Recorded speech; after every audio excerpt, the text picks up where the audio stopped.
اور یہیں سے مومنانہ جہادی گروہ کی ضرورت اور پھر ان کے لیے نصرت و تمکین کے وعدہ الہی کی فکر کا ظہور ہوا، اور اسی فکر کی بنا پر عام مسلمانوں کی حالت کو جاہلیت کی حالت قرار دیا گیا۔ حاکمیت کی فکر دراصل ابو العلا مودودی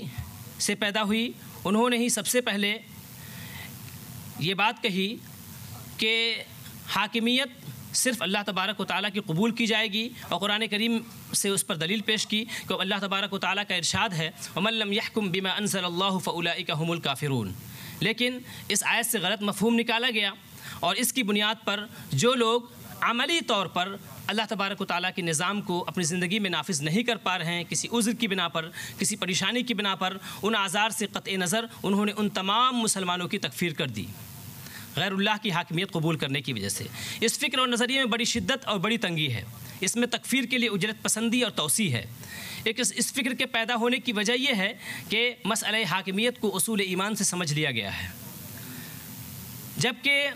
جتنے بھی علماء صحابہ کے زمانے سے لے کر کے بعد کے ادوار تک تمام مسلم علماء کا مذہب اس کے خلاف ہے، اور مذکورہ بالا آیت کریمہ کی توجیہ و تفہیم میں متعدد اقوال ذکر کیے گئے ہیں۔ ان میں راجح ترین قول یہ ہے کہ جس شخص نے اللہ کے نازل کردہ احکام کی حاکمیت کو اس طور پر قبول نہیں کیا کہ وہ وحی الہی ہے اور برحق ہے، تو بلا شبہ یہ کفر ہے، لیکن اگر اس کا نفاذ کسی وجہ سے مشکل ہو تو وہ شخص کافر نہیں ہے۔ امام رازی نے یہی رائے اپنی تفسیر کبیر میں اس آیت کریمہ کے ضمن میں پیش کی ہے۔ یہی آیت کریمہ کی توضیح امام غزالی نے المستصفیٰ میں، امام ابن عطیہ اندلسی نے المحرر الوجیز میں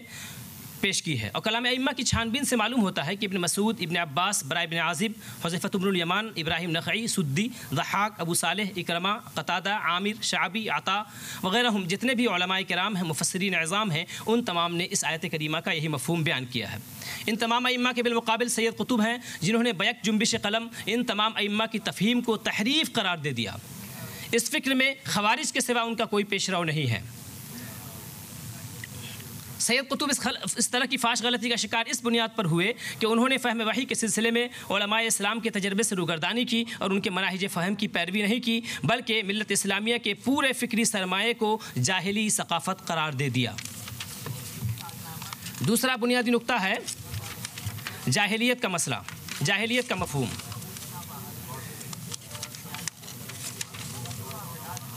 متشدد جماعتوں کا نظریہ ہے کہ موجودہ مسلم معاشرہ بھی عہد نبوی سے قبل والا جاہلی معاشرہ ہے،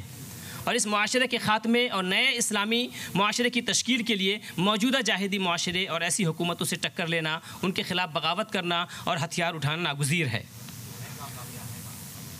اس نظریے کی بنیاد پر دنیا میں دہشت پسندی کا بازار گرم ہوا، اور پوری دنیا کو جاہلیت قرار دے کر کے، تمام اسلامی ممالک کو جاہلیت میں گرفتار قرار دے کر کے ان کے خلاف اپنے گمان کے مطابق جہاد یعنی دہشت گردی کی شروعات کی گئی۔ سید قطب کا موقف یہ ہے کہ ملت اسلامیہ کفر و شرک اور زمان جاہلیت کی طرف مکمل طور سے پلٹ چکی ہے۔ فی ظلال القرآن نامی اپنی کتاب، اپنی تفسیر میں انہوں نے اس نظریے کا بار بار اعادہ کیا ہے۔ اس نظریے کا حاصل یہ ہے کہ دنیا سے دین اسلام ختم ہو چکا ہے اور اللہ کی روئے زمین پر صرف شرک و کفر پھیلا ہوا ہے۔ سید قطب نے دارالکفر اور دارالاسلام کا جو مفہوم ہے، اس مفہوم کے حوالے سے یہ بات کہی کہ دراصل دارالاسلام اور دارالکفر کی جو تقسیم ہے، وہ تقسیم صرف اس لیے ہے کہ دارالاسلام میں جو لوگ ہیں وہ دارالکفر سے بہرحال قتال کریں گے، جنگ کریں گے، اس کے علاوہ اس تقسیم کا کوئی مقصد نہیں ہے۔ جبکہ یہ فکر ہمارے علماء اسلام کی متوارث تفہیم کے مخالف ہے۔ سید قطب کے اس فکر میں ہمارے اسلاف کے بتائے ہوئے اس مفہوم میں جس سے اسلام کے رافت و رحمت کا پہلو سامنے آتا ہے، اور جو فکر مقاصد شریعت پر مبنی ہے، دونوں میں ذرا سی ہم آہنگی نہیں ہے۔ فقہاء اسلام کی جانب سے پیش کی گئی دارالاسلام اور دارالکفر کی تعبیر کی حیثیت اس زمانے کے لحاظ سے وہی ہے جو آج کے بین الاقوامی تعلقات کی ہے، انٹرنیشنل ریلیشنز کی ہے۔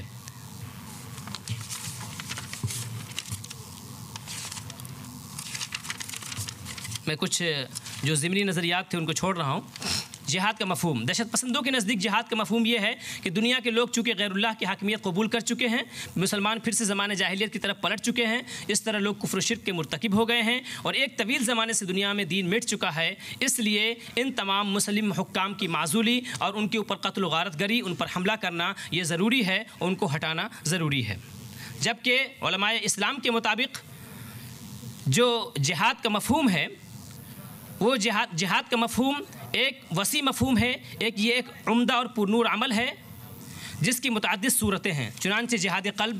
قلب سے بھی ہوتا ہے، دعوت دین، اقامت حجت، بیان و تبیین، رائے و تدبیر کے ذریعے بھی جہاد ہوتا ہے۔ البتہ کبھی ایسی ایمرجنسی کی صورتحال ہوتی ہے کہ جب شر و فساد کے خاتمے کے لیے قتال اور جنگ ناگزیر ہو جاتی ہے۔ ان کی تفصیلات کے لیے کتب فقہا کی طرف رجوع کیا جا سکتا ہے۔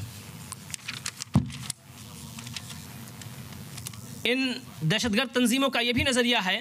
کہ یہ جو جہادی کوششیں ہیں ان کی،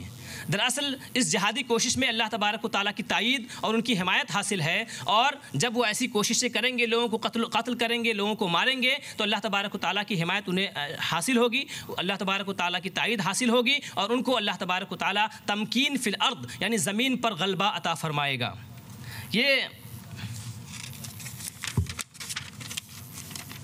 یہ مفہوم بھی جو انہوں نے سمجھا ہے دراصل جو ہے اسلامی مفہوم سے متصادم ہے۔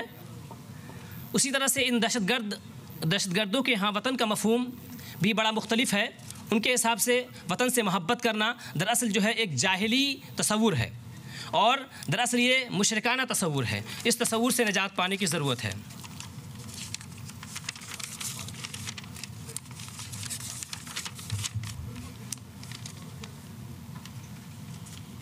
بہت سی اسلامی اصطلاحوں کا صحیح مفہوم نہ سمجھ پانے کی وجہ سے پوری دنیا خصوصاً عالم اسلام، امت مسلمہ اور مذہب اسلام پر اس کے گہرے اثرات مرتب ہوئے۔ چنانچہ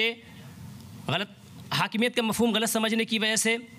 اور اس کے علاوہ جو دوسرے نظریات بیان کیے گئے ان کا مفہوم غلط سمجھنے کی وجہ سے پوری دنیا میں دہشت گرد تنظیمیں پیدا ہوئیں، مثلاً اخوان، القاعدہ، التکفیر والہجرہ، اور اس طرح کی دوسری تنظیمیں سامنے آئیں۔ خلاصہ کلام یہ ہے کہ سید قطب سے لے کر اب تک جتنی بھی دہشت پسند جماعتیں وجود میں آئی ہیں، سب کی فکری بنیادیں انہی بیان کردہ افکار و آراء پر ہیں۔ حیرت ہوتی ہے کہ ان میں